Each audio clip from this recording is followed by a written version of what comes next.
the past few months, one of the main talking points in the community has been the WWE's greed ever since TKO came into the scene. Pay-per-views are basically back now in the US with a $30 price tag, the network has been ravaged and pillaged, merchandise is the worst it's ever been quality-wise, and the company will still never ever fail to miss an opportunity to tell us that they're doing record business. This is just the beginning, But out of everything, the most outrageous thing has definitely been ticket prices. For the past 2 years, ticket prices have increased to an absurd amount. It seems like every single month, the ticket prices are just going higher and higher, and it's reached a point where honestly, this shit is unaffordable to like 60% of the fan base. And as someone who's gone to a bunch of wrestling shows for the past 5 years or so, I know firsthand how bad it's gotten. When I went to my first WrestleMania in 2023, it was Los Angeles, SoFi Stadium. I paid $500 USD per night for these VIP club seats. Now, was that expensive?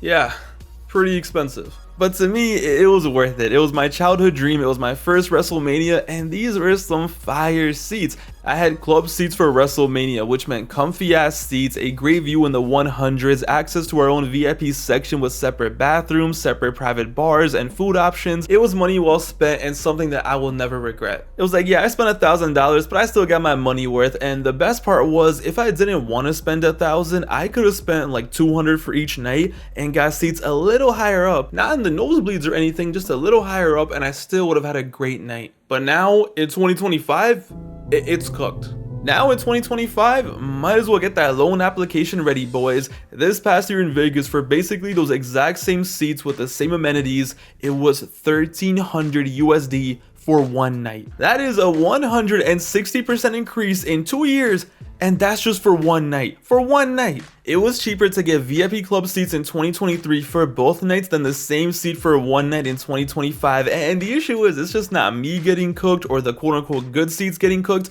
It is finished for everyone. Last year, the Monday before WrestleMania, the cheapest ticket for WrestleMania Sunday was $230 USD according to USA Today. That's $230 to sit up there with Eddie Guerrero and watch the shittiest WrestleMania main event in years.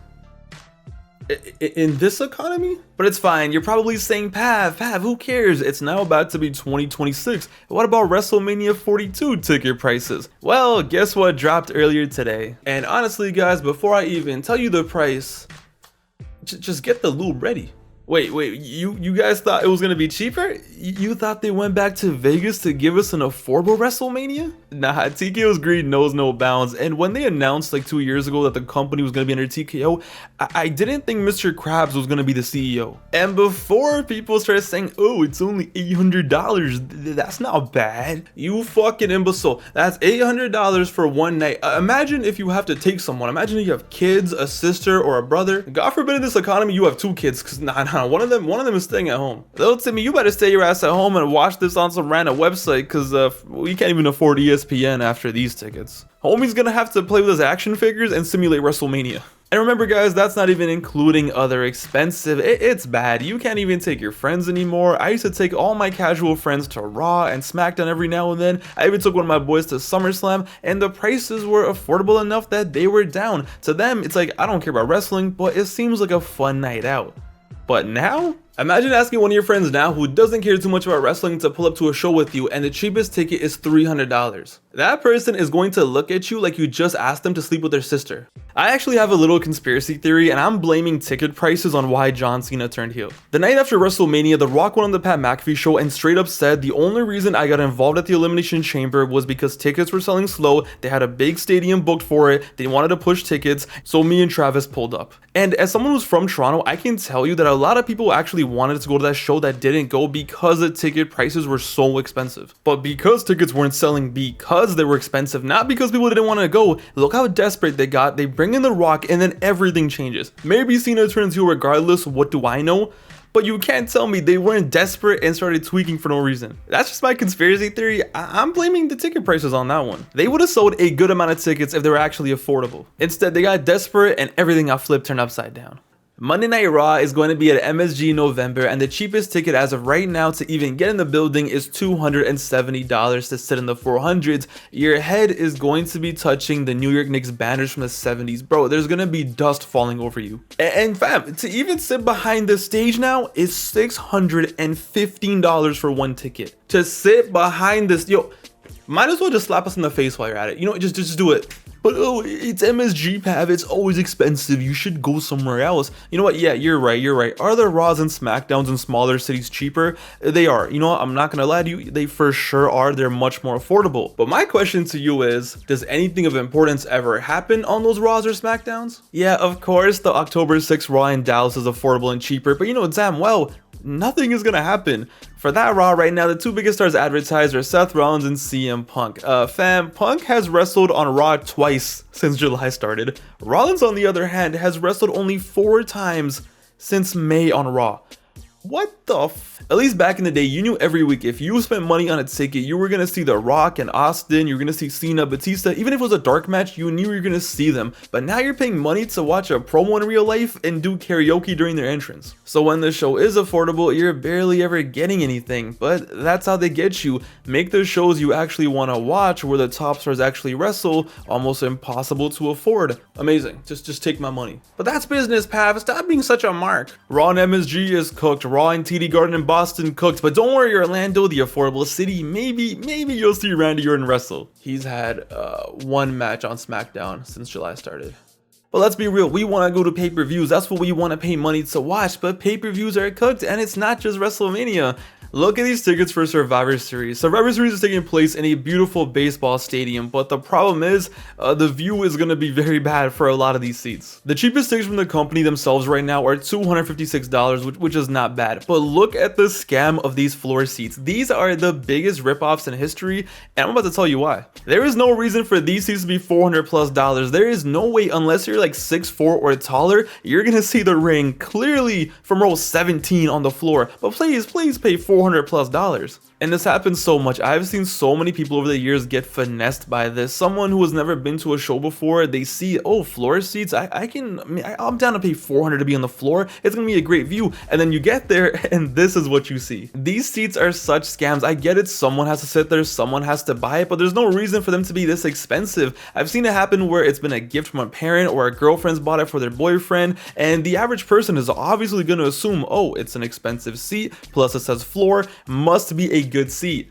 It's not. But you know what's even worse? The worst are these seats right here. This seat right here is almost $700. When this person is gonna go to Survivor Series, they're not gonna see shit. You know why?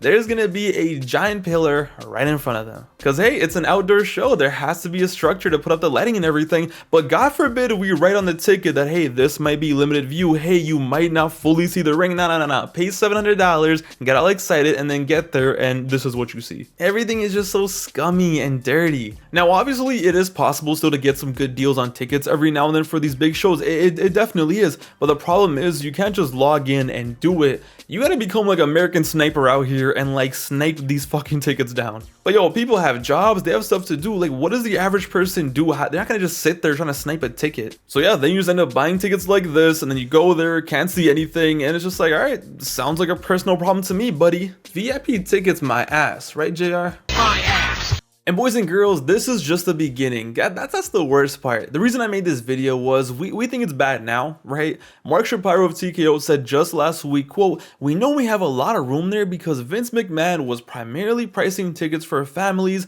and wasn't totally focused on maxing the opportunity there." Bruh. Do you know how stupid you have to be to make Vince McMahon look good? Just think about that. This quote is one of the most brain dead things I've ever read, I've ever seen. First of all, if you are doing that, why even mention it? Once again, might as well just slap us in the face. Second, he basically said, yeah, the last guy cared too much about families coming to see our show. We'll be changing that and we'll be pricing them out shortly. Don't you worry. The game's gone. The game's gone, lads. And it's only gonna get worse and worse while we get less. It's getting to a point where there's no point in going to a lot of these shows unless you get a steal on StubHub last second because a scalper couldn't sell their ticket or something. It's rarely ever worth it, and it just sucks to see for the new fans, for the old fans, for every fan. For me, what I hate is now that I'm older, I'm finally able to travel to these shows and go to shows that as a kid I never would have been able to go. But now I would be an idiot to pay half of these prices. I'm already stupid for paying what I did for WrestleMania 41 this year. And before all the weirdos call me a broke boy or something, you know what? You're right. I am a broke boy. Y'all enjoy these ticket prices. Y'all do your thing. I learned my lesson at WrestleMania 41. Yo, we're reaching a point where I guarantee you people are taking out loans to sit on the floor at some of these shows. You know all those reels you see or TikToks? Oh, look at me, I'm on the floor, I'm so cool. Afterpay and Klarna got wrestling fans in a chokehold these days, and it's only gonna get worse. And it's sad. It is sad because wrestling for so long was such an affordable night out, right? Wrestling was affordable when it was 10 times better. How was wrestling more affordable during the Attitude Era, during the Ruthless Aggression Era than now? Nobody even fucking wrestles anymore. TKO's greed knows no bounds. It's over. And it's just depressing because it's like, yeah, what am I going to say? Oh, stop buying tickets, stop going to shows, vote with their wallets. Yeah, for sure, 100% agree. But we know the truth. It's not going to do anything. They're going to keep increasing prices. People are going to keep on taking loans to go to these shows. And they're just going to find new fans who they deem more valuable to sell tickets to. And they're just going to give away more tickets to celebrities. And just, there's so many games being played. So the title of the video was, how bad are WWE ticket prices really? And the answer is, they're bad. Honestly, jokes aside, they're very bad. And the worst part is, they're only going to get worse. Get ready, boys. They're going to rinse every single penny out of every single fan. It's cooked out here.